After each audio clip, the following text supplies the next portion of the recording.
श्री सच्चिदानंद सद्गुरु साईनाथ महाराज की जय। सद्गुरु श्री साईनाथुनि शरद बाबूजी की जय। సాయి వంటి దైవంబు లేడోయి లేడోయి, ప్రజలందరి నోట సాయి నామం పలకాలి, సర్వత్రా సాయి రూపం రంజిల్లాలి, ముజ్జగాలు సాయి మహిమతో ముప్పిరిగొనాలి. సాయి పదరవళులు మన హృదయ కుహరంలోని నిశ్శబ్ద నిషీధిలో ప్రతిధ్వనించాలి. ప్రణవనాద వీచికల్లా సాయి జ్ఞాన సౌరభాలు సర్వత్రా వ్యాపించాలి. ఆ సుజ్ఞాన సౌరభాల ఆస్వాదనలో మన మనసులు మత్తెక్కాలి. సాయి ప్రేమామృత ధారలు అంతటా నిరంతరం వర్షించాలి.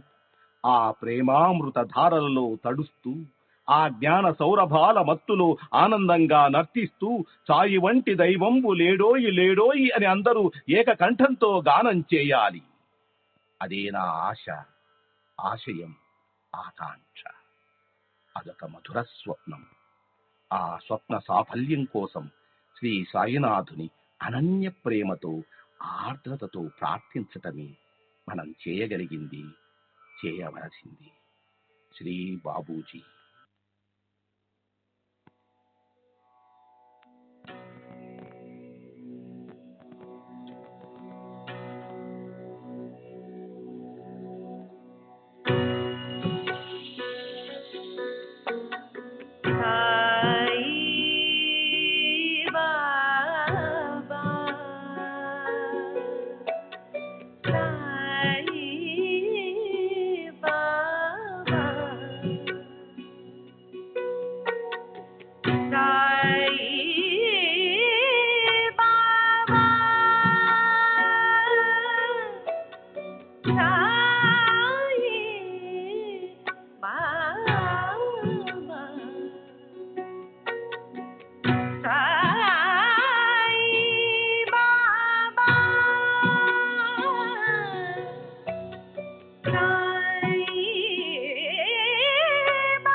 श्री सच्चिदानंद सद्गुरु साईनाथ महाराज की जय। सद्गुरु श्री साईनाथुनि शरद बाबूजी की जय।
श्री सच्चिदानंद सद्गुरु साईनाथ महाराज की जय। सद्गुरु श्री साईनाथुनि शरद बाबूजी की जय।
श्री सच्चिदानंद सद्गुरु साईनाथ महाराज की जय।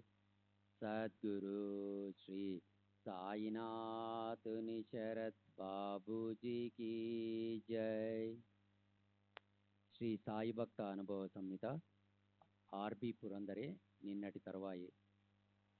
బాబా అప్పుడప్పుడు భవిష్యత్తును గురించి చెప్పేవారు, కానీ నా భవిష్యత్తు గురించి నేను ఎప్పుడూ వారిని అడగలేదు. 1914-16 మధ్య ఒక ఆమె బాబా దగ్గరికి వచ్చి నాకు ఎప్పుడు మంచి జన్మ లభిస్తుంది అని అడిగింది. బాబా నీ మరు జన్మలో దూసరే జన్మే అని సమాధానమిచ్చారు. ఆమె మరుసటి రోజు తన ప్రస్తుత జన్మను అంతం చేసుకోదలిచి వెళ్ళి బావిలో దూకేసింది. కానీ ఆమెను ఎవరో రక్షించారు.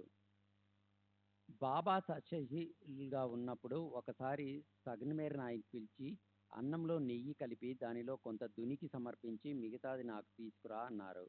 అతను అలాగే చేశాడు. బాబా ఆ నివేదనను స్వీకరించారు. సగున్ ఆ రోజు నుండి అలాగే చేయటం మొదలుపెట్టాడు. ప్రతిరోజు నివేదన సగనుమేర్ నాయక్ ఇంటి నుంచి వచ్చేది. ఇప్పటికీ అది అలాగే కొనసాగుతోంది. బాబా మాంసాహారం తినడం నేను చూడలేదు. మహమ్మదీయులు నివేదన చేస్తున్నప్పుడు బాబా ఫకీర్లను ఫత్యా చదవమని చెప్పేవారు. ఒకసారి బాబా నా వద్దనున్న పాత రాగి నాణాలన్నీ తమకు ఇవ్వమన్నారు. నేను నా దగ్గర ఉన్నవన్నీ వారికి ఇచ్చాను. వాటిని వారేమి చేశారో నాకు తెలియదు. బాబా తమ దగ్గరున్న నాణాలన్నిటినీ గుడ్డమూతలో మూట కట్టి ఒకదానితో ఒకటి కలిసి గలగల ధ్వని చేయకుండా ఉండేటట్లు వారి జేబులో పెట్టుకున్నారు. ఒకసారి బాబా దక్షిణ అడిగారు. నా వద్ద ఉన్నదంతా ఇచ్చేశాను. ఇంకోసారి అలాగే నా దగ్గరున్న నాణాలన్నీ బాబాకు ఇచ్చేశాను కదా అని అనుకుంటున్నప్పుడు నీ జేబులో 2 ఆనాల నాణెము ఒకటి మిగిలి ఉంది చూడు అన్నారు. చూస్తే నిజంగానే ఉంది. దానిని కూడా వారికి ఇచ్చేశాను. బాబా ఇలా చాలామంది భక్తుల దగ్గర ఉన్న డబ్బంతా తీసుకునేవారు. వారు అలా ఎందుకు చేసేవారో నాకు తెలియదు. కొందరు భక్తులు బాబాను అంత డబ్బు ఎందుకు తీసుకుంటున్నారని అడిగేవారు. నేను అందరినీ అడగను. ఆ ఫకీరు ఎవరిని చూపిస్తారో వాళ్ళనే అడుగుతాను. కానీ బదులుగా వాళ్ళకి నేను తీసుకున్న దానికి 10 ఇవ్వవలసి ఉంటుంది. నేను నా స్వంతానికి ఏమీ తీసుకోను. నాకు ఏ సంసారము లేదు అని జవాబిచ్చేవారు. గాయకులకు, వీధి నాటకాల వారికి, ఫకీర్లకు బాబా ధారాళంగా డబ్బు ఇచ్చేవారు. దుని కోసం బాబా మోపుల కొద్ది కట్టెలు కొనేవారు. మాలెగాం ఫకీరుకు అంటే బడేబాకు బడేమియా అని బాబా పిలిచేవారు. బాబా నుండి అధిక మొత్తంలో డబ్బు లభించేది.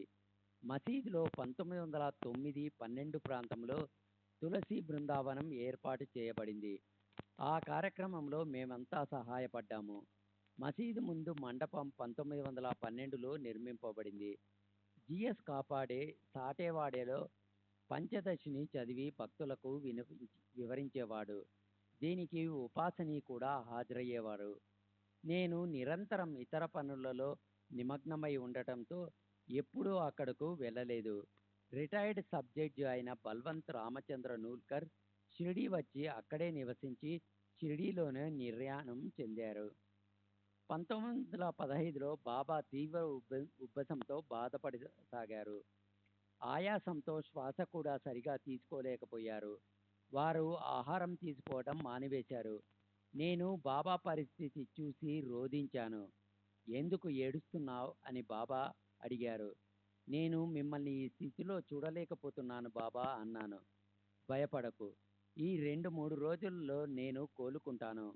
అల్లా నాకు ఈ వ్యాధిని ఇచ్చారు. వారే దీనిని తగ్గిస్తారు. నీవు ఏడవద్దు. గత 2-3 రోజులుగా నీవే జ్ఞాపకం వస్తున్నావు. అందుకే నిన్ను రమ్మంటూ జాబు వ్రాయమని కాకాతో చెప్పాను అని బాబా అన్నారు. కానీ దీక్షిత్ నాకు జాబు రాయలేదు. అసలు జరిగిన విషయం ఏమంటే బాబా ఆజ్ఞ మేరకు దీక్షిత్ నాకు జాబు రాయబోతుంటే అతనే వస్తున్నాడు, జాబు వ్రాయనవసరం లేదు అని బాబా అన్నారట. బాబా అనారోగ్యంతో ఉన్నారని నాకు తెలియదు. ఎందుకో వారిని చూడాలనిపించింది. బయలుదేరాను. బాబా ఎంత అనారోగ్యంతో ఉన్నప్పటికీ మందులు వేసుకునేవారు కాదు. అది వారి పద్ధతి. ఎంత సుస్థిగా ఉన్నప్పటికీ భిక్షకు వెళ్ళటం మానరు.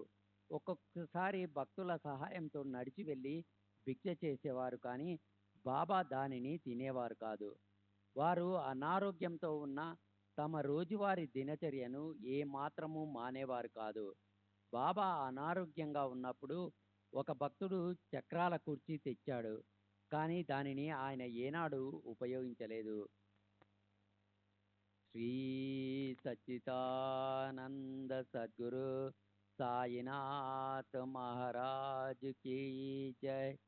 సద్గురు శ్రీ సాయినాథుని శరత్ బాబూజీ కీ జై.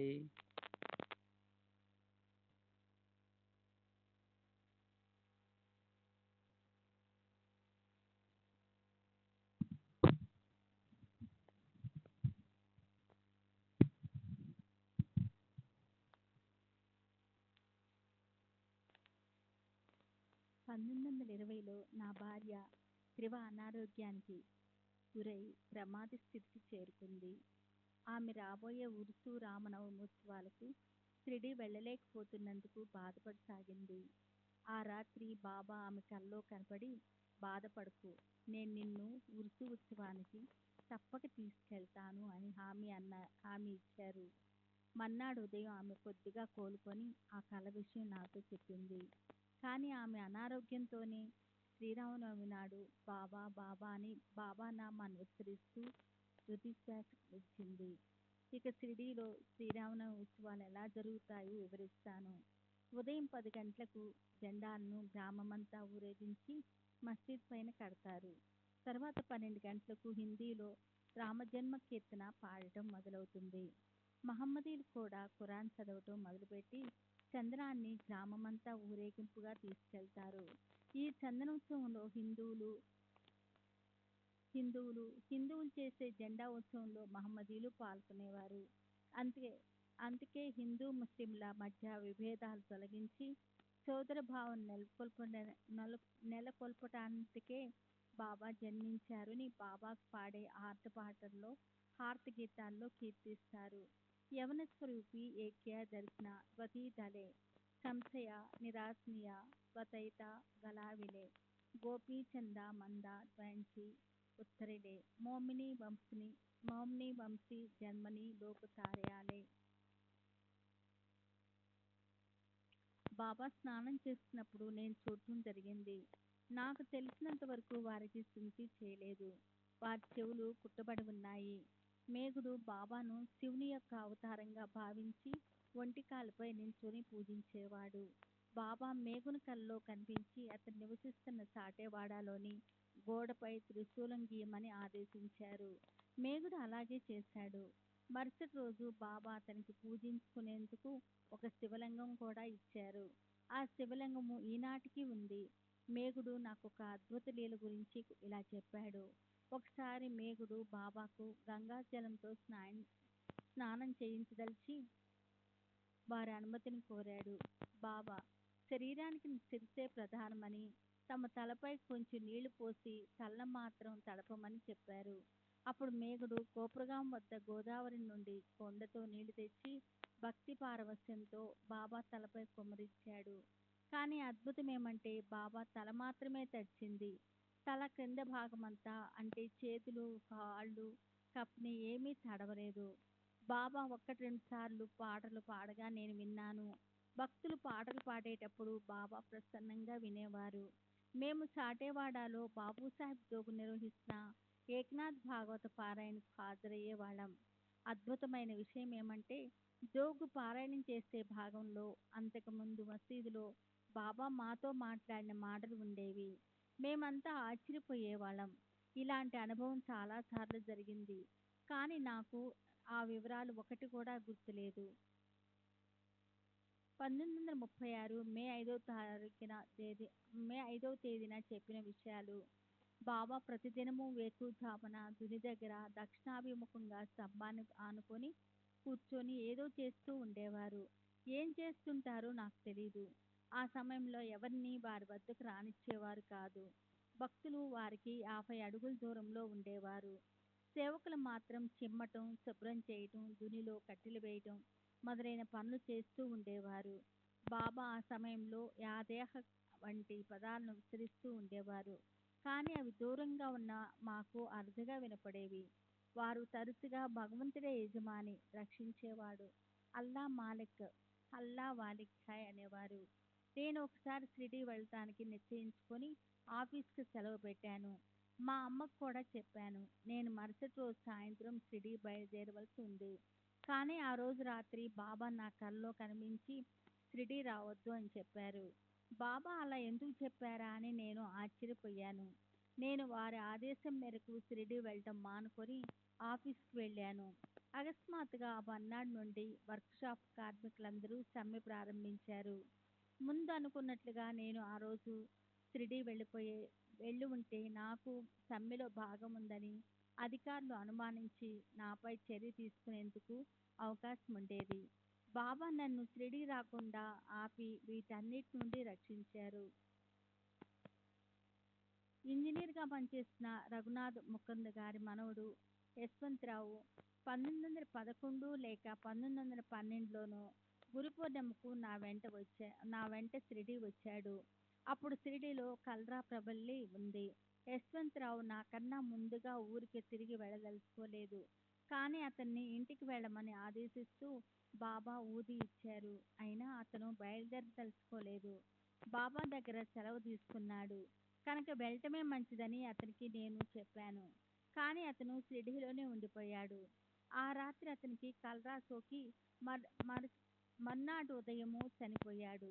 మేగుడు మరణించే నాటికి 2-3 రోజుల ముందు అనారోగ్యంతో ఉన్నప్పుడు బాబా అతనికి ఊది ఇచ్చారు. అతను మరణించినప్పుడు బాబా చూడటానికి వెళ్ళారు. అతని శవాన్ని పూలతో కప్పి కన్నీరు కార్చారు. అంతేకాదు, శవాన్ని దహనం చేసినప్పుడు శ్మశానానికి కూడా వెళ్ళారు. నేను ఒకసారి షిరిడీ నుండి ఇంటికి బయలుదేరాను. ఆ రోజు సోమవారం, సంత జరిగే రోజు. మన్మాడ్ వెళ్లే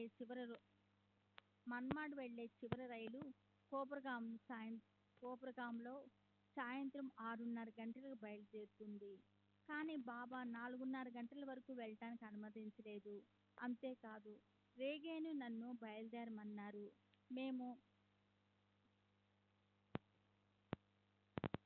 మేము ఎడ్లబండి మాట్లాడుకొని బయలుదేరాము. గోదావరి తీరం చేరేటప్పటికి 6:45 గంటలైంది. అక్కడి నుండి గోదావరి దాటి కోపర్గాంకి 7:45 గంటలకు చేరాము. అప్పటికి మేము వెళ్ళవలసిన రైలు వెళ్ళిపోయింది. ఆ రోజుల్లో 6:30 గంటలకు తర్వాత కోపర్గాం నుండి మన్మాడ్ వెళ్లేందుకు రైలు లేవు. అయితే ఆ రోజు ఒక స్పెషల్ రైలు నడుస్తుందని, అది 6:15 గంటలకు వస్తుందని స్టేషన్లో తెలిసింది. ఆ రైల్లో మన్మాడ్ చేరి అక్కడి నుండి ఇంటికి చేరుకున్నాము. మొదటిసారి బాబాను దర్శించడానికి వెళ్ళినప్పుడు నన్ను శాలకు వెళ్ళమన్నారు. నాకు అర్థం కాలేదు. శాల అంటే రాధాకృష్ణ ఇల్లని దీక్షిత్ చెప్పాడు. నేను అక్కడికి వెళ్ళాను. ఆమె తలుపు తీయకుండానే ఎవరిని అడిగింది. నేను చెప్పాను. కానీ ఆమె నన్ను లోనికి రానివ్వలేదు. నేను 10 నిమిషాలు అక్కడే నిరీక్షించి మసీద్కి వెళ్ళాను. బాబా శాలకు వెళ్ళావా అని అడిగారు. వెళ్ళాను, కానీ ఆమె తలుపు తీయలేదని వారికి చెప్పాను. మళ్ళీ వెళ్ళు అని ఆదేశించారు. నేను మళ్ళీ వెళ్ళగానే ఆమె తలుపు తీసి నా కాళ్ళపై పడి ఏడవసాగింది. నేను ఎంతో ఆశ్చర్యపోయాను. ఆమె ప్రవర్తన నాకు అర్థం కాలేదు. ఆనాటి నుండి చనిపోయేంత వరకు మాతృప్రేమను నాకు పంచింది. నేను కూడా ఆమెను తల్లివలే ప్రేమించసాగాను. ఆమె నాకు సర్వస్వం అయింది. ఆమె ఇచ్చే ఆదేశాలు పాటిస్తూ షిరిడీలో నేను ప్రతి నిమిషము బాబా సేవలో గడిపేవాడిని. ఆమె నా చేత ఎక్కువగా తన ఇంట్లోనూ అప్పుడప్పుడు మసీదులోనూ పనులు చేయించేది. ఒక విచిత్రమైన స్వభావం కలది. ఆమె భక్తి పారవస్యంతో పాటలు, కీర్తనలు ఎంతో శ్రావ్యంగా పాడేది. ఒక్కోసారి పాటను మధ్యలో ఆపి విపరీతంగా నవ్వసాగేది, లేదా గద్యస్వరంతో పాడుతుండేది. లేదా వెక్కిళ్ళు పెట్టి ఏడుస్తూ పాడలేక ఆపేసేది. నేను ఆఫీస్కి సెలవు పెట్టి షిరిడీ వెళ్ళేవాడిని. కానీ సెలవు ముగిసిన తర్వాత కూడా తరచూ బాబా నన్ను షిరిడీలోనే ఉంచేవారు. 1912లో ఒకసారి సెలవు ముగిసిన తర్వాత దీర్ఘకాలం షిరిడీలోనే ఉంచేశారు. శ్యామ తదితరులు బాబా దగ్గరికి వెళ్ళి పురందర యొక్క యజమాని అతన్ని తప్పు పడతాడేమో, అతన్ని వెళ్ళనివ్వండి అని ప్రార్థించారు. బాబా నేనే అతని యజమానిని అంటూ నన్ను షిరిడీలోనే ఉంచేశారు. అలా ఆ సంవత్సరం సెలవు ముగిసిన చాలా రోజులకు ఒక గురువారం రోజున 1 గంటకు తిరిగి ఆఫీస్కు వెళ్ళాను. నేను సెలవు తీసుకోకుండా ఆఫీస్కు గైర్హాజరైనందుకు ఫోర్మ్యాన్ సంజయ్ అడుగుతూ ఉన్నతాధికారికి ఫిర్యాదు చేశాడు.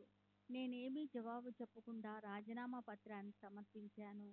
ఉన్నతాధికారి అయితే విల్సన్ డెప్యూటీ సూపరింటెండెంట్ నన్ను పిలిపించి ఇన్ని రోజులు ఎక్కడున్నావని అడిగారు. షిరిడీలోని సాయిబాబా వద్ద ఉన్నానని సమాధానం ఇచ్చాను. అతని విషయమంతా తెలుసుకొని మారు మాట్లాడకుండా ఆ రాజీనామా పత్రాన్ని చించి చెత్తబుట్టలో వేశాడు. ఉన్నతాధికారి చేసిన పనికి ఫోర్మాన్కి నచ్చలేదు. కానీ నన్నేమీ చేయలేకపోయాడు. ఉన్నతాధికారి ఫోర్మాన్తో అతను నీ క్రింది ఉద్యోగి కానీ పనివాడు కాదు అని నన్ను ఉద్దేశించి అన్నాడు. 6 నెలలు గడిచిన తర్వాత నాకు ప్రమోషన్ వచ్చింది. అదే ఫోర్మ్యాన్ నా క్రింద ఉద్యోగి అయ్యాడు. శ్రీ సచ్చిదానంద సద్గురు సాయినాథ్ మహారాజ్ కీ జై. సద్గురు శ్రీ సాయినాథుని శరత్ బాపూజీ కీ జై.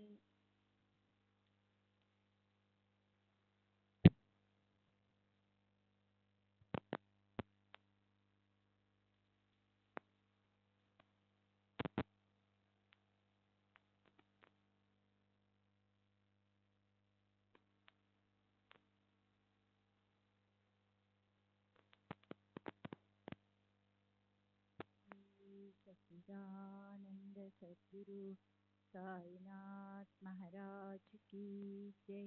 సద్గురు సాయినాథుని శరత్ బాబూజీ కీ జై. అక్టోబర్ 17వ తేదీ 1936. రావు సాహెబ్ యశ్వంత్ జనార్దన్ గాల్వన్కర్ బిఏ భూస్వామి మరియు సూపరింటెండెంట్ సకాం డిపార్ట్మెంటు సచివాలయము బొంబాయి. వయస్సు 51 సంవత్సరాలు. బ్రాహ్మణుడు. Turner road Bandra. బొంబాయి 20. నేను మొట్టమొదట 1911లో మా మామగారైన శ్రీ దాబోల్కర్ అనగా హేమాత్ పంత్ మరి కొందరు బంధువులతో కలిసి షిరిడీ వెళ్ళి బాబాను దర్శించాను. వారు ఒక గొప్ప మహాత్ములని విన్నా అప్పుడు నేను ఏ విధమైన ప్రాపంచిక పారమార్థిక లబ్ధిని ఆశించి షిరిడీ వెళ్ళలేదు. ఇలా 4-5 సార్లు వెళ్ళిన తరువాత వారి పట్ల నా ఆసక్తి పెరిగింది. ఒకసారి బాబా నా కలలో కనిపించి 2 రూపాయలు దక్షిణ అడిగారు. నేను మరుసటి రోజు వాటిని మనీ ఆర్డర్ ద్వారా షిరిడీ పంపాను.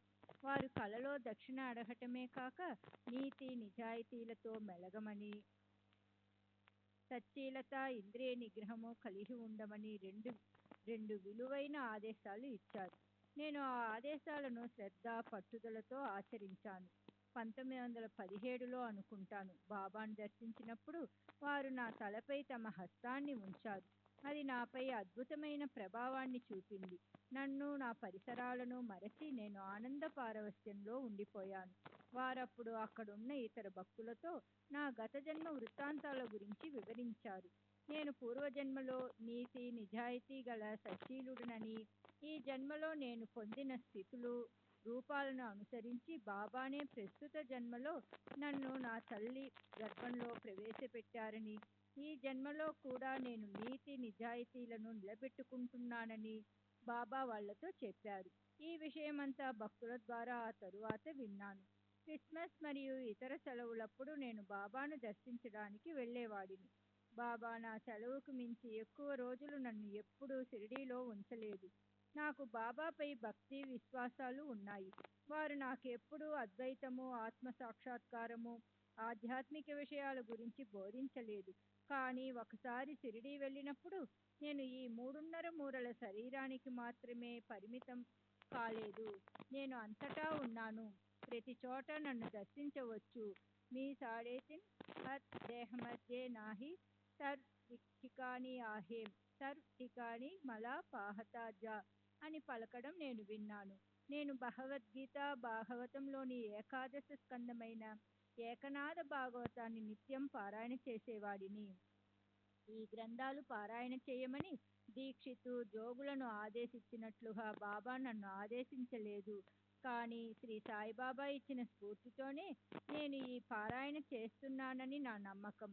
మహాసమాధి చెందడానికి ముందు వారితో సన్నిహిత బంధం ఏర్పరచుకోలేకపోయినందుకు నేను ఇప్పటికీ బాధపడుతుంటాను. అప్పుడు నేను చిన్నవాడిని కాబట్టి ఇప్పుడు ఉన్నంత శ్రద్ధ నాలో ఉండేది కాదు. బాబాను దర్శించిన వారిలో ఆత్మ సాక్షాత్కారం పొందడానికి అర్హత ఉన్నవారు కొద్దిమంది మాత్రమే. వారిలో కూడా ఉన్నత స్థాయిని సాధించిన వారు కొందరే. నేను మొదటిసారి షిరిడీ వెళ్ళినప్పుడు జరిగిన సంఘటన ఇది. బాబాను దర్శించడానికి వాడా నుండి మసీదుకి వెళుతుండగా బాబా దక్షిణ అడుగుతారనే విషయం దారిలో గుర్తుకొచ్చింది. తిరిగి వాడాకెళ్ళి 2 రూపాయలు తీసుకుని మసీదుకి వెళ్ళాను.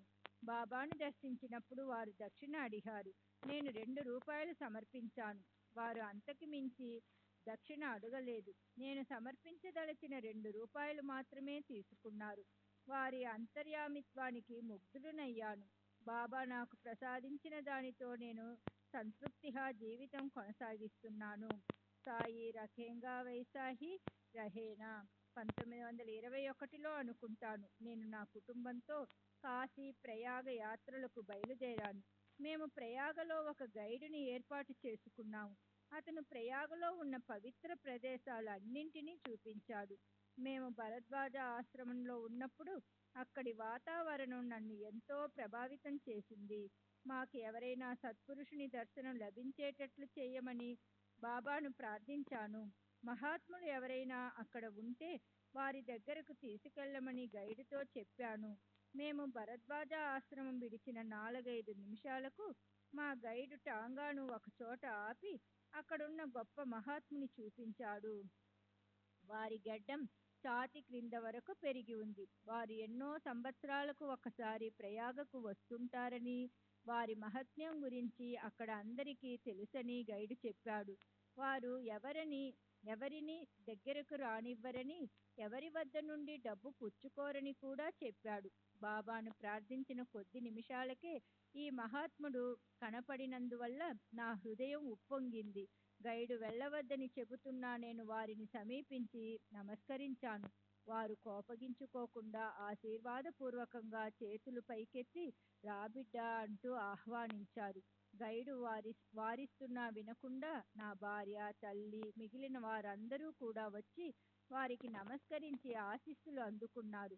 ఆ మహాత్మునికి సమర్పించడానికి నా దగ్గర పూలు, పండ్లు, తినుబండారాలు ఏవీ లేవు. అందువల్ల నా దగ్గరున్న 3 అణాలు వారికి దక్షిణగా సమర్పించాను. దక్షిణ స్వీకరించడం వారి పద్ధతికి వ్యతిరేకమైనప్పటికీ నేనిచ్చిన నాణాలను ప్రసన్నంగా చూసి జేబులో వేసుకున్నారు. ఇదంతా చూస్తున్న గైడు ఆశ్చర్యపోయాడు. బాబానే ఆ విధంగా ఆదరించి దక్షిణ స్వీకరించారని నేను భావించాను. బాబా నాకు దివ్యానుభూతిని అనుగ్రహించినప్పటి నుండి నా దృష్టి ఆధ్యాత్మిక చింతన వైపు మళ్ళింది. 1932లో నాకు ఒక కల వచ్చింది. కలలో బాబా కనిపించి నీకు ఏం కావాలి అని అడిగారు. నాకు ప్రేమ కావాలని, ప్రేమ తప్ప మరేదీ వద్దని చెప్పాను. బాబా ప్రేమను అనుగ్రహించి అదృశ్యమయ్యారు. అప్పటి నుండి నేను ధ్యానంలో ఉన్నప్పుడు, పారాయణ చేస్తున్నప్పుడు ప్రేమ వాహిని నాలో పరవళ్లు తొక్కేది. నవంబర్ 5వ తేదీ 1936 షిరిడి. అబ్దుల్లా ఖాన్. స్వస్థలం టార్బెల్లా, పెషావర్ సమీపంలో ఉన్న హజారా జిల్లా. వయస్సు 40 సంవత్సరాలు. మహమ్మదీయ పఠాన్, కొరాలే తాకోరి దగ్గర. నేను బాల్యంలోనే నా స్వస్థలమైన టార్బెల్లాను విడిచిపెట్టాను. నాకు సహాయం చేసేవారు ఎవ్వరూ లేరు. మొదటి నుండి నాకు మక్కా దర్శించాలనే కోరిక ఉండేది. అందువలన నేను దక్షిణ దిశగా బయలుదేరి మన్మాడ్ వరకు ప్రయాణించాను. అక్కడ ఒకతను నన్ను బొంబాయి వెళ్ళమని, అక్కడ నుండి మక్కాకు సులభంగా వెళ్ళవచ్చునని చెప్పాడు. 1913లో నేను మన్మాడుకు వెళుతూ హరిపూర్లో ఉన్నప్పుడు షిరిడీలోని సాయిబాబా గొప్ప మహాత్ములని, వారు ఫకీర్లకు ధారాళంగా డబ్బు ఇస్తారని, నేను కోరుకుంటున్నట్లు నన్ను మక్కాకు పంపిస్తారని ఎవరో చెప్పారు. అందువలన నేను షిరిడీ వెళ్ళాను. నేను మసీదు ద్వారం వద్ద ఉన్నప్పుడు వారు మసీదులో నుండి నన్ను చూశారు. నేను వారి వంక చూశాను. ప్రథమ దర్శనంలోనే వారే నా గురువు అని భావించి షిరిడీలోనే ఉండిపోయాడు. వారు నాకు, ఇతర ఫకీర్లకు సమృద్ధిగా భోజనం పెడుతుండటంతో సులభంగా జీవనం గడిచిపోతుందని భావించి నేను బాబాతో ఉండిపోవాలని నిర్ణయించుకున్నాను. ఇదంతా 1913లో జరిగింది. నేను అప్పటికి అయినందువలన జీవితం పట్ల సరైన అవగాహన ఉండేది కాదు. బాబా దగ్గర ఉండటం వలన నా స్వభావంలో ఎంతో మార్పు వచ్చింది. నేను షిరిడీకి వచ్చినప్పుడు హిందువులను శత్రువులుగా భావించేవాడిని. బాబాతో 3 సంవత్సరాలు కలిసి ఉండడం వలన క్రమంగా నాలో ఆ భావం తొలగిపోయి హిందువులను నా సోదరులుగా భావించడం మొదలుపెట్టాను. బొంబాయిలో ముస్లింలు హిందువుల దేవాలయాలను నాశనం చేయాలని, హిందువులు ముస్లింల మసీదులను నాశనం చేయాలని అనుకుంటున్నారని విని బాధపడ్డాను. ఇలా ఒకరినొకరు అంతమొందించుకుంటుంటే ఈ ఇరు మతాల స్థానే ఇతర మతస్థులు తమ మతాలను నెలకొల్పడానికి వీళ్ళు అవకాశం కల్పించిన వారవుతారని అనుకున్నాను. బాబా మహాసమాధి చెందేటప్పటికి నా వయసు 22 సంవత్సరాలే కనుక ఆధ్యాత్మికంగా చెప్పుకోతగినంత లబ్ధిని పొందలేకపోయాను. నేను నిరాశ నిస్పృహలతో తిరిగి నా యాత్రను కొనసాగించాను. 1926లో ఉత్తర దిశగా బయలుదేరి మాలేఖండ్ ఏజెన్సీలో ఉన్న వాట్ లోయను చేరాను. ఆ లోయలో అకున్ బాబా అనే గొప్ప మహాత్ముని సమాధి ఉంది. అకున్ బాబా మహమ్మద్ ప్రవక్త యొక్క వంశీయుడు. వారి అద్భుత మహిమలను గురించి విరివిగా చెప్పుకుంటారు. లార్డ్ రాబర్ట్ ముస్లిం తెగల వారిని అణచదలిచి పశ్చిమంగా బయలుదేరినప్పుడు అకున్ బాబా తమ మంత్రశక్తులతో లార్డ్ రాబర్ట్ను ఒక కొండపై 3 నెలలు 11 రోజులు బంధించి ఉంచారు. అతను అక్కడి నుండి ఒక్క అడుగు కూడా ముందుకు వేయలేక తన దుస్థితిని విక్టోరియా రాణికి తెలియజేశారు. నేను అకున్ బాబా సమాధి చెంత ఒక రాత్రి నిద్రించాను. నిద్రించే ముందు నాకు బాబా సహాయం చేయలేదు, మీరైనా నాపై దయ ఉంచి ఉద్ధరించండి అని ప్రార్థించాను. ఆ రాత్రి నాకు ఒక కల వచ్చింది. కలలో నేను పడుకుని ఉండగా నా తల దగ్గర కుర్చీలో సాయిబాబా కూర్చుని ఉన్నారు. కానీ ఏమీ మాట్లాడలేదు. నిద్ర నుండి మేల్కొని కల గుర్తుకు తెచ్చుకున్నాను. నేను ఇంకా బాబా రక్షణలోనే ఉన్నట్లు గ్రహించాను. నేను ప్రార్థించింది సాయిబాబాను కాదు, అకున్ బాబాను. కానీ అక్కడికి 1500 మైళ్ళ దూరంలో ఉన్న షిరిడీ నుండి బాబానే దయతో నా చెంతకు వచ్చి నన్ను ఆశీర్వదించారు. షిరిడీలో వారి చెంతనున్న 5 సంవత్సరాలలో బాబా నాకు ఏ సహాయం చేయక నన్ను మోసగించారు అన్న భావం తప్పు అని గ్రహించాను. స్వాట్ లోయలో ఆ స్వప్న దర్శనం అయినప్పటి నుండి బాబాపై నాకు మరింత విశ్వాసం ఏర్పడింది. ఆ తరువాత నేను ఈ ప్రాంతానికి తిరిగి వచ్చేశాను.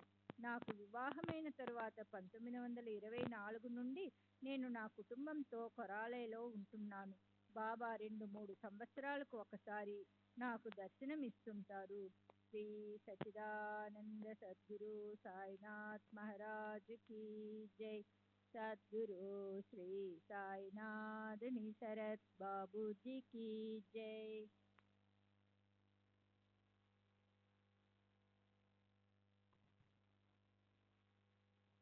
బాబా భౌతికంగా ఉన్న రోజుల్లో మసీదు భక్తులతో కిక్కిరిసి ఉండేది. అక్కడ కూర్చునేందుకు కూడా ఒక చోటు దొరికేది కాదు. ఇప్పుడు మసీదులో దాదాపు నిర్మానుష్యంగా ఉంటున్నది. బాబా వైభవమే అంత తక్కువ కాలంలో అంతరించిపోతే ఇక నాలాంటి అల్ప ప్రాణుల పరిస్థితి ఏమిటి? బాబా చెంత రోహిల్లాలు ఉన్నట్లు నేనెప్పుడు చూడలేదు, వినలేదు కూడా. కానీ మతమౌఢ్యం గల పఠాన్లు వారి వద్దకు వచ్చారని తెలుసు. రామచంద్ర ఆత్మారాం తర్కడ్ నాతో ఒక సంఘటన గురించి చెప్పిన సంఘటన వివరిస్తాను. ఒక రాత్రి తర్కడ్ బాబాతో చావిడిలో నిద్రిస్తున్నాడు. కందహార్ నుండి వచ్చిన మీర్ జమాన్ అనే అతను కూడా అక్కడకు ఉన్నాడు. అతను రాత్రి 3 గంటలకు అకస్మాత్తుగా లేచి బాబాతో, బాబా, ఈ హిందువులందరూ ముస్లిం సాంప్రదాయాలను మిమ్మల్ని భ్రష్టు పట్టిస్తున్నారు. మీరు ఒప్పుకుంటే ఈ హిందువులందరి గొంతులను ఒక్క వేటుతో నరికివేసి మిమ్మల్ని విడిపిస్తాను అని అన్నాడు. తర్కడు మెలకువగా ఉండి ఈ మాటలు విని ఆ దుర్మార్గుడు తనను చంపుతాడేమోనని వణకబోయాడు. అప్పుడు బాబా మీర్ జమీన్ను సమాధానపరుస్తూ, నేను పిచ్చివాడని, పాగల్. నన్ను పూజిస్తున్న ఈ హిందువులు కూడా పిచ్చివాళ్లే. వాళ్ళు నన్ను పూజించడానికి ఇస్లాం మత సంప్రదాయాలకు విరుద్ధంగా కారణం నేనే కానీ వాళ్ళు కాదు. కాబట్టి కోయవలసిన వాళ్ళ గొంతు కాదు, నా గొంతే అన్నారు. దాంతో మీర్ జవాన్ మౌనంగా ఉండిపోయారు. నాగ్పూర్కు చెందిన అబ్దుల్లా ఖాన్ పరమ మతద్వేషి, హిందుస్థాన్ పఠాన్ను అయినను. అతను ఒక పత్రిక విలేకరి. అతన్ని మహాత్మా గాంధీ, బూటీ మొదలైన వారితో పరిచయం ఉంది. అతను బాబా దగ్గర 3 నెలలు గడిపాడు. షిరిడీలో ఉన్నప్పుడు బాబాను తనను మోసం చేశారని అప్పుడప్పుడు చెప్తుండేవాడు. అతను అహ్మద్నగర్లో మరణించాడు. ఒకసారి అబ్దుల్లా ఖాన్ నానా చోప్దార్ను కొట్టాడు. అతన్ని నేరం రుజువైనందున కోపర్గాం మేజిస్ట్రేటు 15 రూపాయలు జరిమానా విధించాడు. జరిమానా కట్టేందుకు అతని దగ్గర డబ్బు లేదు. పూచికస్తు కూడా చూపించకపోవడంతో అతన్ని జైల్లో పెట్టారు. బూటీకి విషయం తెలిసి 15 రూపాయలు పంపాడు. కానీ అబ్దుల్లా తనను మోసం చేసిన వారే జరిమానా కట్టాలి కానీ వేరెవరూ కాదు అంటూ నిరాకరించాడు. అప్పుడు బాబా తన జేబులో నుండి 15 రూపాయలు పంపి అతన్ని విడుదల చేయించారు. అతను ఒకసారి బాబాతో, మీరు ఇస్లాం మత సంప్రదాయాన్ని ఉల్లంఘిస్తున్నారు. ఇక్కడ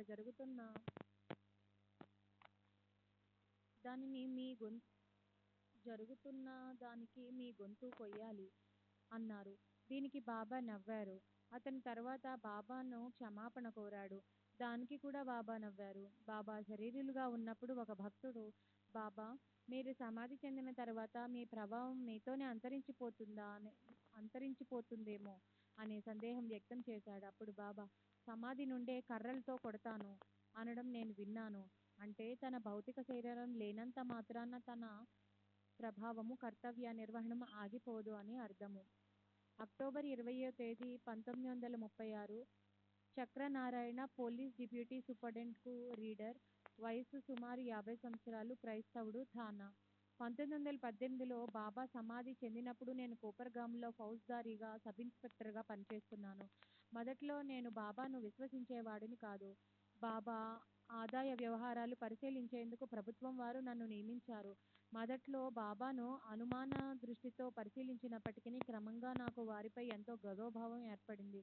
బాబాలో నాకు నచ్చిన మొట్టమొదటి విషయం, వారు కాంత కనకల వలన ఏమాత్రం చలించేవారు కాదు. ఎందరో స్త్రీలు వచ్చి వాళ్ళు శిరస్సును బాబా పాదాలపై ఉండి నమస్కరించి వారి సన్నిధిలో కూర్చునేవారు. బాబా చలించేవారు కాదు. బాబా వాళ్ళ వంక ప్రశంసాపూర్వకంగా కానీ మోహంతో కానీ చూచేవారు కాదు. వారు బంధాలకు అతీతులు. ఇక డబ్బు విషయంలో బాబాను క్షుణ్ణంగా పరిశీలించాము. వారికి డబ్బుంటే గడ్డిపూచతో సమానము. భక్తులు స్వచ్ఛందంగా వారికి దక్షిణలు సమర్పించేవారు. దక్షిణ ఇవ్వని వారిని ద్వేషించడం, నిందించడం, నిరాధించడం జరిగేది కాదు. భిక్ష సమయంలో కూడా అంతే. ఎవరేది పెట్టినా తీసుకొని అందరికీ పంచేవారు. దక్షిణల విషయంలో కూడా ఇలాగే జరిగేది. బాబా తమకు వచ్చిన దక్షిణ మొత్తాన్ని భక్తులకు ధారాళంగా ఇచ్చేసేవారు. మరో అద్భుతమైన విషయం ఏంటంటే, ఒక్కొక్క రోజు వారికి దక్షిణ రూపంగా వచ్చిన మొత్తం కంటే ఎక్కువ మొత్తం భక్తులకు పంచేవారు. అధికంగా పంచిన డబ్బు ఎక్కడ నుండి వచ్చిందో మాకు అర్థమయ్యేది కాదు. దీనిని బట్టి వారికి దివ్య శక్తులున్నాయంట్లు గ్రహించాము. బాబా సమాధి చెందిన తరువాత వారి దగ్గరున్న డబ్బు మేం స్వాధీనం చేసుకున్నాము. అది కేవలం 16 రూపాయలు మాత్రమే. బాబా అన్ని మత సాంప్రదాయాలు గౌరవించేవారు. వారికి కుల, మత, వర్గ విచక్షణ గాని, పేద గొప్ప భేదం గాని లేదు. వారెవరినీ చులకనగా చూసేవారు కాదు. అందరూ వారికి సమానులే. నేను మొదట షిరిడీ వెళ్ళినప్పుడు తన భక్తులతో బాబాతోనూ ఆ ఫౌజ్దారు క్రైస్తవుడు అని చెప్పాడు. అందుకు బాబా, అయితేనేం, అతడు నా సోదరుడు అన్నారు. ఒకసారి ఒక పోలీసు అధికారి వచ్చి బాబాను దర్శించి, బాబా, అతన్ని దక్షిణ అడిగారు. అతను తన దగ్గర డబ్బు లేదని చెప్పాడు. బాబా, నీ పర్సు తెరిచి చూడు, అందులో 50 రూపాయలు ఉన్నాయి అన్నారు. అతను పర్సు తీసి ఆ డబ్బును బాబాకు సమర్పించాడు. బాబా ఆ మొత్తంలో కొంత మాత్రమే తీసుకొని మిగతాది ఆ అధికారికి తిరిగి ఇచ్చి, ఈ డబ్బుని నీ దగ్గరే ఉంచుకో, దీని అవసరం నీకు త్వరలో వస్తుంది అన్నారు. అతడు వెళ్ళిపోయాడు. తర్వాత బాబా చెప్పినట్లు అతనికి ఒక సమస్య ఎదురై అందులో నుండి బయట పడడానికి ఆ డబ్బును ఖర్చు పెట్టవలసి వచ్చింది. తర్వాత అతను కృతజ్ఞతతో ఆ మొత్తాన్ని బాబాకు పంపాడు. బాబా మహాసమాధి చెందినప్పుడు జప్తు చేయబడిన వారి ఆస్తులకు సంబంధించిన వ్యవహారాల్లో నేను సంస్థానకు సహాయపడ్డాను. బాబా ఆస్తుల పంపకం విషయంలో ప్రజాభిప్రాయాలు సేకరించాను. నేను ఇచ్చిన వివరాలు ఆధారంగా మమల్తదార్ మేజిస్ట్రేట్ పంపకానికి సంబంధించిన ఉత్తర్వులు జారీ చేశారు. దీనివల్ల సంస్థానికి ఎన్నో ఇబ్బందులు తప్పాయి. బాబా ఊది సర్వ రోగాలకు నయం చేస్తుంది. శ్రీ సచిదానంద సద్గురు సాయినాథ్ మహారాజ్ की जय. सद्गुरु श्री साईनाथ शरद बाबू जी की जय. శ్రీ సచిదానంద సద్గురు సాయినాథ్ మహారాజ్ కీ జై. సద్గురు శ్రీ సాయినాథ్ శరత్ బాబూజీ కీ జై. సెప్టెంబర్ 26వ తేదీ 1936 ధాద్రా. జోసఫ్ ఫౌజీదార్, రిటైర్డ్, వయసు 46 సంవత్సరములు, క్రైస్తవుడు, టర్న్ రోడ్, ధాంధ్రా. నేనెప్పుడూ షిరిడీ వెళ్ళలేదు. నా స్నేహితుల ద్వారా బాబాను గురించి విని వారి ఫోటో ఒకటి తెప్పించుకున్నాను. కానీ వారిని పూజించేవాడిని కాదు. అద్భుత శక్తులున్న మహాత్మునిగా భావించి గౌరవించేవాడిని. 1917లో గజానన్ నారీశ్వర్ అన్నతడు తీవ్ర జ్వరంతో బాధపడసాగాడు. అతని కుమారుడు 500 రూపాయలు తీసుకొని వెళ్ళి బాబాకు సమర్పించాడు. ఆ డబ్బు తీసుకోగానే బాబా జ్వరంతో వణకనారంభించారు. భక్తులు దానికి కారణం అడిగారు. అప్పుడు బాబా, మనం ఇతరులకు ఏదైనా చేయదలిస్తే వారి బరువు బాధ్యతలను స్వీకరించాలి అన్నారు. ఆ తరువాత గజానన్ జ్వరం తగ్గిపోయింది. ఒకసారి నేను ఒక క్లిష్టమైన క్రిమినల్ కేసు పరిశోధించవలసి వచ్చింది. నేను సహాయం కోసం బాబాను అర్థించాను. సాయిబాబా నా కలలో కనిపించి ఆ కేసులో ముందుకు వెళ్ళడానికి మార్గం చూపారు. వారు చెప్పినట్లు నడుచుకొని అందులో విజయం సాధించగలిగాను. 1916లో నేను 2 ఫైటాన్ గజ దొంగలను పట్టుకోవలసి వచ్చింది. నేను నా సిపాయిలతో వారిని పట్టుకోవడానికి ప్రయత్నించినప్పుడు పఠాన్ ఒక సిపాయిని చంపేశాడు. నేను గాయాలతో ఆసుపత్రి పాలయ్యాను. అలా జరుగుతుందని సాయిబాబా ముందు రోజు రాత్రి నా కలలో కనిపించి సూచించారు. ఆ దృశ్యంలో నన్ను 2 పట్టుకొని ఒక వివాహం జరుగుతున్న చోటికి ఈడ్చుకొని తీసుకొని వెళ్ళారు. నా రక్షకుడు అయిన సెయింట్ ఫ్రాన్సిస్ గ్లేనియర్ ద్వారా నేను నా దైనందిక జీవితంలో ఊరట, ఉత్తేజం పొందుతున్నాను. బాబా కూడా నాకు అప్పుడప్పుడు సహాయం చేస్తుంటారు.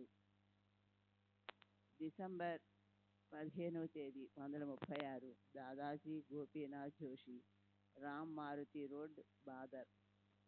నేను 1932లో షిరిడీ వెళ్ళాను.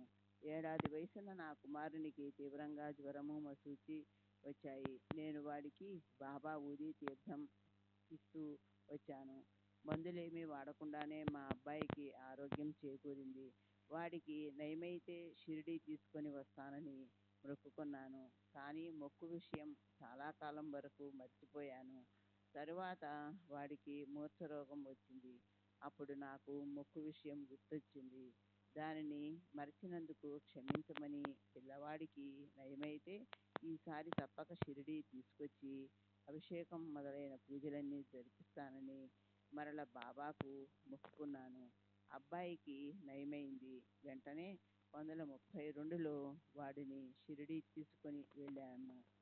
బాబాకు అభిషేకం చేయించి తిరిగి ఊరికి బయలుదేరాము. మేము కోపర్గాం సగం దూరంలో ఉన్నప్పుడు పిల్లవాడికి మూర్ఛ రోగం తిరగబెట్టింది. అది చూచి అప్పుడు మాతో ఉన్న పురంధరే మమ్మల్ని షిరిడీ తిరిగి వెళ్ళి మొక్కుబడులు ఏమైనా మిగిలి ఉన్నాయేమో గుర్తు తెచ్చుకొని జరిపించమని సలహా ఇచ్చాడు. మేము అభిషేకం మాత్రమే చేయించి మిగతా పూజలు మర్చిపోయినట్లు అప్పుడు మాకు గుర్తొచ్చింది. తిరిగి షిరిడీ వెళ్ళాము.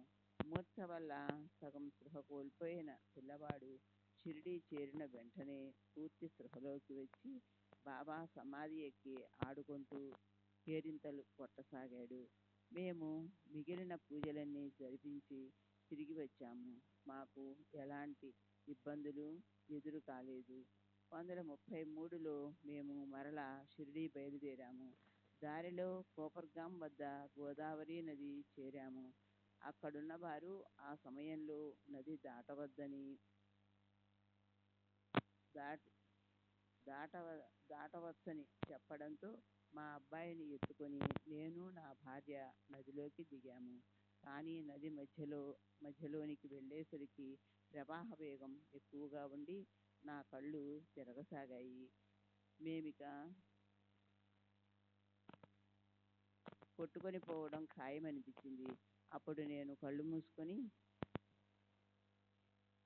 బాబాను ప్రార్థించాను. 5 నిమిషాలలో సాయి సంస్థానకు చెందిన బాలాగురవే వచ్చి నది మధ్యలో ఉన్న మమ్మల్ని పట్టుకొని క్షేమంగా ఒడ్డుకు చేర్చాడు.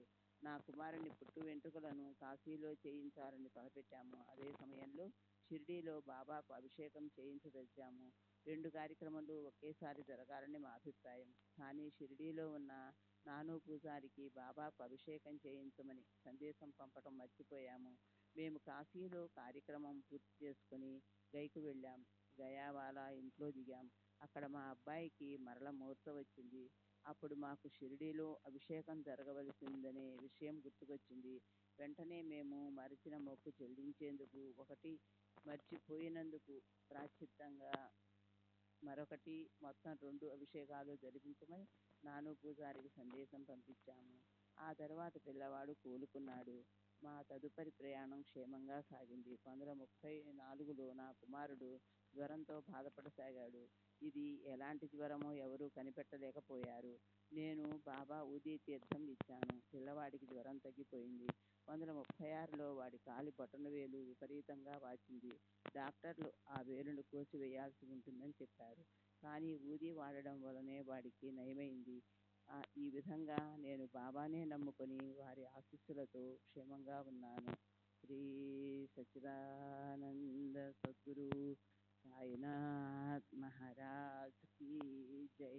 సద్గురు శ్రీ సాయినాథ్ శరత్ బాబూజీ కీ జై.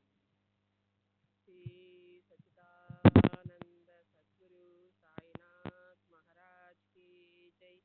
సద్గురు శ్రీ సాయినాథ్ శరత్ బాబూజీ కీ జై. అక్టోబర్ 18వ తేదీ 1936 శాంతా క్రూజ్ సాయంత్రం 4 గంటలు. Rao Bahadur Mareshwar V. Pradhan BA LLB high court pleader మరియు జేపీ జస్టిస్ ఆఫ్ పీస్. వయస్సు 56 సంవత్సరములు. సాయిబాగ్ శాంతా క్రూజ్. నేను నా బంధువులు బాబా దగ్గరకు వెళ్ళడానికి కారకులు. శ్రీ నానాసాహెబ్ చందోర్కర్. 1910వ సంవత్సరం మే నెల మొదటి వారంలో ఒకరోజు నా సోదరులు, బంధువులు చాందోర్కర్తో మాట్లాడుతూ ఉన్నారు. నా సోదరుడు రామారావు, చాందోర్కరుల మధ్య సంభాషణ ఇలా జరిగింది. రామారావు: ప్రస్తుతం అక్కలకోట మహారాజు లాంటి మహాత్ములు ఎవరైనా ఉన్నారా? చందోర్కర్: అలాంటి వారిని చూడాలనుకుంటున్నావా? రామారావు: అవును. చందోర్కర్: అయితే షిరిడీ వెళ్ళు. శ్రీ సాయిబాబా అటువంటి మహనీయులే. రామారావు: మేము షిరిడీ గురించి వినడం ఇదే మొదటిసారి. అది ఎక్కడుంది? అక్కడికి ఎలా వెళ్ళాలి? చందోర్కర్: షిరిడీ అహ్మద్ జిల్లాలోని కోపర్గాం తాలూకాలో ఉంది. డోండ్ మన్మాడ్ రైల్వే లైన్లో ఉన్న కోపర్గాం స్టేషన్లో దిగాలి. అక్కడ నుండి 11 మైళ్ళ దూరంలో ఉన్న షిరిడీకి టాంగాలో వెళ్ళవచ్చు. శ్రీ సాయిబాబా గొప్పతనం, శక్తి, కరుణ, తత్వం గురించి చాందోర్కర్ ఎంత స్పష్టంగా వర్ణించాడంటే అక్కడున్న శ్రోతలు ఎంతో ప్రభావితులై వీలైనంత త్వరలో షిరిడీ చేరి ఆ మహాత్ముని దర్శించాలని అభిలషించారు. ఆ మరుసటి రోజే నా స్నేహితులు, బంధువులు 10-15 మంది ఒక బృందంగా ఏర్పడి షిరిడీకి ప్రయాణమయ్యారు. వాళ్ళతో పాటు నన్ను కూడా షిరిడీ తీసుకువెళ్ళాలనుకున్నారు. కానీ నేను ఆ సమయంలో ఇంట్లో లేనందువల్ల నా భార్యతో చెప్పి వాళ్ళు బయలుదేరారు. ఆ రోజు నేను మా అమ్మ వద్ద ఉన్నాను. ఆమె వాళ్ళ ప్రయాణాన్ని గురించి నాతో చెప్పింది. నేను అజ్ఞానంతో బాబా నిజమైన సాధువో కాదో ఎవరు చెప్పగలరు అన్నాను. షిరిడీ వెళ్ళిన వాళ్ళు తిరిగి వచ్చిన తరువాత ఆ బృందంలోని నా సోదరుణ్ణి కలిశాను. వాళ్ళు షిరిడీ నుండి తెచ్చిన బాబా ఫోటోను, దాసగును రచించిన భక్తలీలామృతంలోని 31వ అధ్యాయాన్ని నేను అదే రోజు తిరిగి ఇస్తానని చెప్పి ఇంటికి తీసుకుని వచ్చాను. ఆ అధ్యాయంలో బాబా లీలలు, మహిమల గురించి వర్ణించబడి ఉంది. నా భార్యకు బాబా ఫోటో చూపించి 31వ అధ్యాయాన్ని బిగ్గరగా చదివి వినిపించాను. అది నన్ను ఎంతగానో ప్రభావితం చేసి నాలో గొప్ప మార్పు తెచ్చింది. మా అమ్మ దగ్గర వెలిబుచ్చిన సందేహాలు తొలగిపోయాయి. నిజమైన మహాత్ముడు ఎవరైనా ఉంటే అది సాయిబాబాయనే అన్న నమ్మకం ఏర్పడింది. నా భార్య ఇంకా ఎక్కువగా బాబాను విశ్వసించింది. ఫోటోను, పుస్తకాన్ని ఆ రోజే తిరిగి ఇవ్వవలసి ఉందని నా భార్యతో చెప్పాను. బాబా ఫోటోను అది గురువారం నాడు ఇచ్చివేయడానికి ఆమె ఒప్పుకోలేదు. ఆమె పట్టుబట్టడం వలన వాటిని 3 రోజులు మా ఇంట్లోనే ఉంచాను. 4వ రోజు నా సోదరుడు వాటి కోసం కబురు పంపడంతో వాటిని తిరిగి ఇవ్వక తప్పింది కాదు. శ్రీ సచ్చిదానంద సద్గురు సాయినాథ్ మహారాజ్ కీ జై. సద్గురు శ్రీ సాయినాథ్ శరత్ బాబూజీ కీ జై.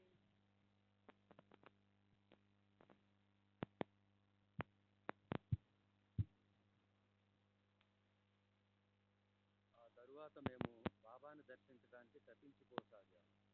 కానీ షిరిడీకి వెళ్లేందుకు పరిస్థితులు అనుకూలించలేదు. మా వదిన నిండు గర్భంతో ఉండగా భర్తను పోగొట్టుకుంది. ఆమెకు మగ సంతానం లేదు. ఈసారి తప్పక మగ పిల్లవాడు పుడతాడని మేమందరం ఎంతో ఆశగా ఎదురు చూస్తున్నాం. ఆమె ఏ రోజైనా ప్రసవించవచ్చునని, ఆ సమయంలో ఇంటికి మగదిక్కైన నేను ఉండకపోతే బాగుండదని ఊరి నుండి కదలలేకపోయాను. కానీ నేను బాబాను త్వరగా దర్శించుకోవాలని నా భార్య, సోదరి ఆతృతపడ్డారు. అందువలన మా బంధువుల బృందం తిరిగి వచ్చిన 15 రోజులకు, అంటే 1910 మే నెలాఖరున నేను షిరిడీకి బయలుదేరాను. చాందోర్కర్ ఎంతో ఆదరంతో అతని 2 కుమారులు బాబు, బాపులను నాకు తోడుగా పంపాడు. బయలుదేరేటప్పుడు నా దగ్గర 3-4 బంగారు నాణాలు, కొన్ని కరెన్సీ నోట్లు ఉన్నాయి. బాబా దక్షిణ అడిగితే ఇవ్వడానికి ఒక నోటు మార్చి 20 వెండి నాణాలను సిద్ధంగా ఉంచుకున్నాను. మేము కోపరగాంలో దిగగానే అక్కడి మామల్తాదార్ చక్కగా స్వాగతం పలికాడు. గోదావరిలో స్నానమాచరించి షిరిడీ చేరాము. మా కోసమే నిరీక్షిస్తున్నారా అన్నట్టు బాబా లెండీ దగ్గర నిలబడి ఉన్నారు. మేము టాంగా దిగి వారికి నమస్కరించాము. మేము సాటేవాడలో బస చేశాము. అక్కడ మాకు రావు బహదూర్ సాటే, నోల్కర్ అంటే ఫస్ట్ క్లాస్ సబ్ జడ్జీలతో పరిచయం అయింది. కొంతసేపటి తర్వాత నేను తెచ్చిన పూలు, పండ్లు, మాలలు తీసుకుని బాబాను దర్శించడానికి మసీదుకి వెళ్ళాను. బాబాకు పూలమాలను వేసి తీసుకువెళ్ళిన కానుకలు సమర్పించాను. బాబా కళ్ళల్లోకి చూసిన వెంటనే వారు గొప్ప మహాత్ములన్న నా నమ్మకం దృఢపడింది. ఇంతటి మహనీయుని దర్శించుకునే అవకాశం కల్పించినందుకు ఆ భగవంతునికి ధన్యవాదాలు అర్పించుకున్నాను. బాబా వెంటనే నా నమ్మకాన్ని పరీక్షించదలిచారు. వారు నన్ను దక్షిణ అడిగారు. వారికి ఇవ్వడానికి సిద్ధంగా ఉంచుకున్న వెండి రూపాయలకు బదులు ఒక బంగారు నాణాన్ని వారి చేతిలో పెట్టాను. బాబా ఆ నాణాన్ని మొదట జార్జి బొమ్మ ఉన్న వైపుకు, తరువాత బొరుసు వైపుకు తిప్పి చూశారు. అలా 3 సార్లు చేశారు. ఆ 3 సార్లు ఇదేమిటి అని నోల్కర్ను అడిగారు. నోల్కర్ అది బంగారు నాణెమని చెప్పాడు. దీని విలువ ఎంత అని బాబా ప్రశ్నించారు. 15 రూపాయలని నోల్కర్ చెప్పాడు. బాబా ఆ నాణాన్ని నాకే తిరిగి ఇచ్చేస్తూ, ఇది నాకొద్దు, నువ్వే ఉంచుకుని నాకు 15 రూపాయలు ఇవ్వు అన్నారు. నేను దానిని పర్సులో పెడుతున్నప్పుడు నోల్కర్ అది బాబా స్పర్శతో పునీతమైన నాణెమని, దానిని ఇతర నాణాలతో కలపకుండా విడిగా ఉంచుకోమని చెప్పాడు. నేను అలాగే చేసి బాబాకు 15 వెండి రూపాయలు ఇచ్చాను. బాబా వాటిని మరల లెక్కించి, ఇక్కడున్నవి 10 రూపాయలే, మరో 5 రూపాయలు ఇవ్వు అన్నారు. నిజానికి వారు నా నమ్మకాన్ని పరీక్షిస్తున్నారు. సహజంగా వాదించడానికి అలవాటు పడిన ఏ లాయరైనా బాబా చేసిన ఆరోపణ తప్పని, తాను లెక్కించి సరిగ్గా 15 రూపాయలు ఇచ్చానని వాదిస్తాడు. కానీ నేను అలా చేయలేదు. ఇది నా నమ్మకానికి పెట్టిన పరీక్షగా తలచి, వారి లెక్కే సరి అయినదని ఆమోదించి ఆనందంగా నా దగ్గర మిగిలిన 5 వెండి రూపాయలు తీసి వారికి సమర్పించాను. నా జేబులో ఉన్న 20 రూపాయలు బాబాకు ఇచ్చేందుకే తెచ్చానని వారికి తెలుసు. అందుకే లెక్క తప్పిందన్న మిషతో నేను సమర్పించదలిచిన మొత్తాన్ని వారు స్వీకరించారు. నా వద్ద ఇంకా చాలా డబ్బు ఉన్నప్పటికీ రూపాయలు మాత్రమే స్వీకరించారు. అంతకు మించి వారు నన్ను దక్షిణ అడగలేదు. తరువాత అక్కడ నుండి వచ్చేశాను.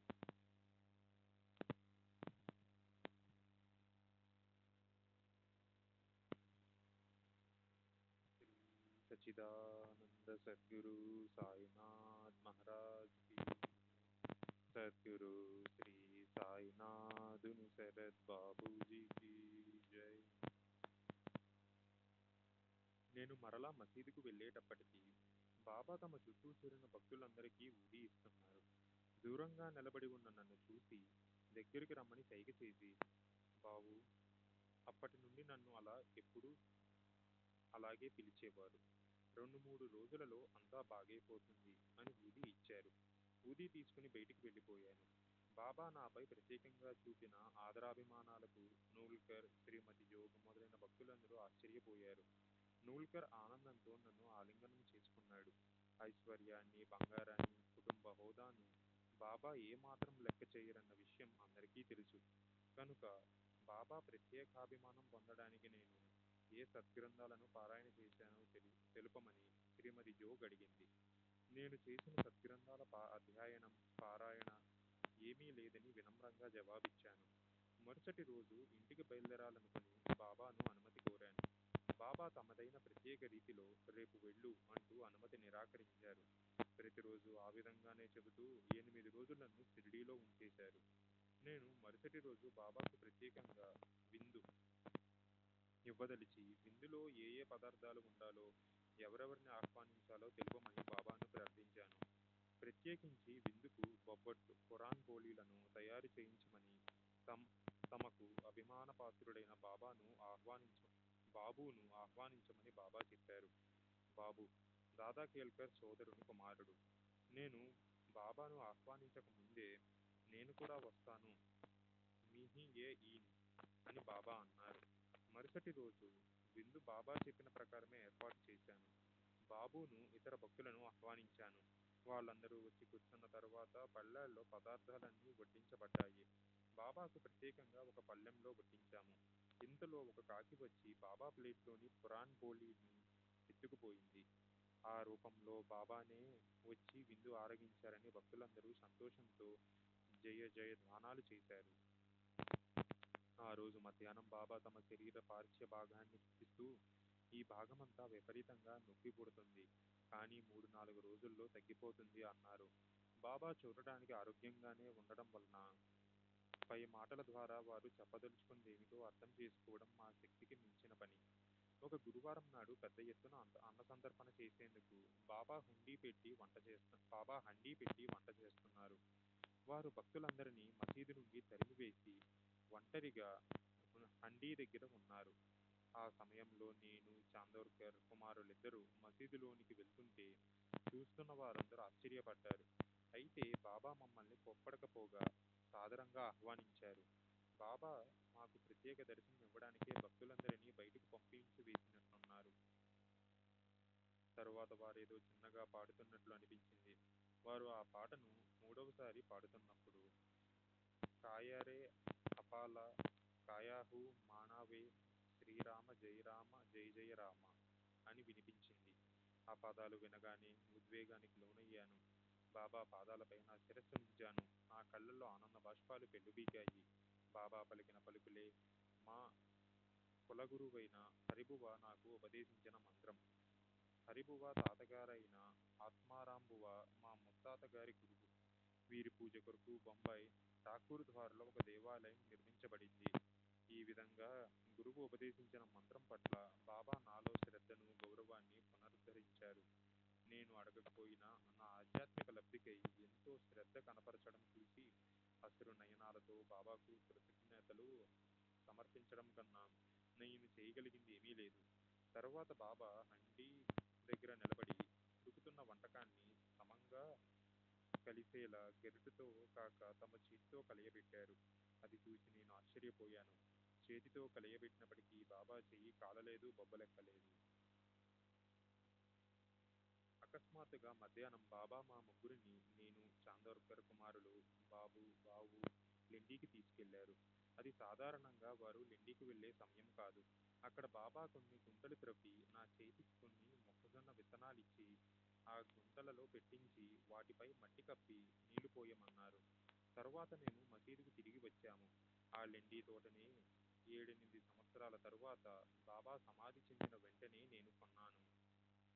బాబా మమ్మల్ని వారం రోజులు షిరిడీలోనే ఉంచిన తరువాత తిరిగి వెళ్ళడానికి అనుమతినిచ్చారు. బాబు చాందోర్కర్ ఒక పళ్ళెం తెచ్చి బాబా పాదాలు క్రింద ఉంచాడు. వారు పాదాలు అభిషేకించిన తరువాత ఆ పాద తీర్థాన్ని ఇంట్లో వాడుకునేందుకు తీసుకున్నాడు. ఆ విధంగా చేయడం షిరిడీలో అప్పుడున్న పద్ధతులకు భిన్నమైనది. అప్పటి వరకు ఊది మాత్రమే ఇంటికి తీసుకెళ్లేందుకు ఆమోదించేవారు. పాదతీర్థం హారతి సమయమప్పుడు త్రాగడానికి మాత్రమే ఇచ్చేవారు. నేను బాబును అనుసరించి మా అమ్మకు ఇతర భక్తులకు ఇవ్వడానికి పాదతీర్థం తీసుకున్నాను. మేము మన్మాడ్ చేరగానే పంజాబ్ మెయిల్ వచ్చింది. మా దగ్గర 3వ తరగతి టికెట్లు ఉన్నాయి. అవి తరువాత వచ్చే రైలు ఎక్కడానికి మాత్రమే పనికి వస్తాయి. కానీ మెయిల్ ఎక్కడానికి రైల్వే నిబంధనలు ఒప్పుకోవు. కానీ ఆనందంలో అవేమీ పట్టించుకోకుండా మెయిల్ ఎక్కాము. మేము బొంబాయి చేరవలసిన సమయం కన్నా 4-7 గంటల ముందు చేరాము. తరువాత ఆ సమయం ఎంతో విలువైనదని తెలుసుకున్నాను. బాబా అనుగ్రహం వల్లే మేము త్వరగా ఇంటికి చేరుకోగలిగామని భావించాము. శ్రీ సచిదానంద సద్గురు సాయినాథ్ మహారాజ్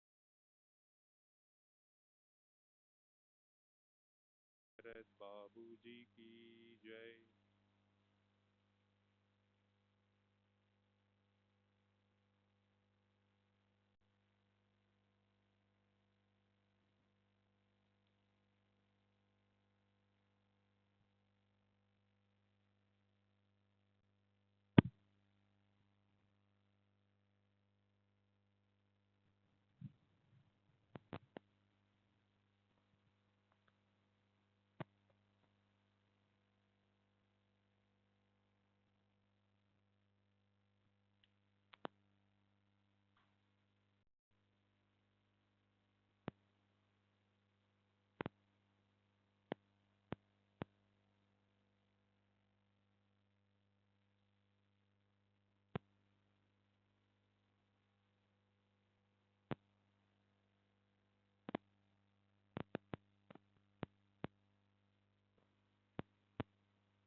श्री सचिदानंद सद्गुरु साईनाथ महाराज की जय. सद्गुरु श्री साईनाथ निसरत बाबू जी की जय. साई रहम नजर करना, बच्चों का पालन करना. साई रहम नजर करना, बच्चों का पालन करना. जाना तुमने जगत पसारा, सब ही झूठ जमाना. जाना तुमने जगत पसारा, सब ही झूठ जमाना. साई रहम नजर करना, बच्चों का पालन करना. साई रहम नजर करना, बच्चों का पालन करना. मैं अंधा हूँ बंदा, मुझसे पथ दिखलाना. मैं अंधा हूँ बंदा आपका, मुझसे पथ दिखलाना. साई रहम नजर करना, बच्चों का पालन करना, साई रहम नजर करना, बच्चों का पालन करना। दासगणों कहे अब क्या बोलो, तक गई मेरी रसना। दासगणों कहे अब क्या बोलो, तक गई मेरी रसना। साई रहम नजर करना, बच्चों का पालन करना, साई रहम नजर करना, बच्चों का पालन करना। रहमो नजर करो अब मोरे साई, तुम बिना नहीं मुझे माँ बाप भाई। रहमो नजर करो मैं अंधा हूँ बंदा तुम्हारा, मैं अंधा हूँ बंदा तुम्हारा। मैं ना जानो, मैं ना जानो, मैं ना जानो, अल्लाह इलाही। रहमो नजर करो, रहमो नजर करो अब मोरे साई, तुम बिना नहीं मुझे माँ बाप भाई। रहमो नजर करो काली जमाना मैंने गमाया, काली जमाना मैंने गमाया। साथिया गिर का, साथिया गिर का, साथिया गिर का, तुम बिना कोई। रहमो नजर करो, रहमो नजर करो अब मोरे साई, तुम बिना नहीं मुझे माँ बाप भाई। रहमो नजर करो अपने मस्जिद का झाड़ू गनो है, अपने मस्जिद का झाड़ू गनो है। मालिक हमारे, मालिक हमारे, मालिक हमारे, तुम बाबा साई।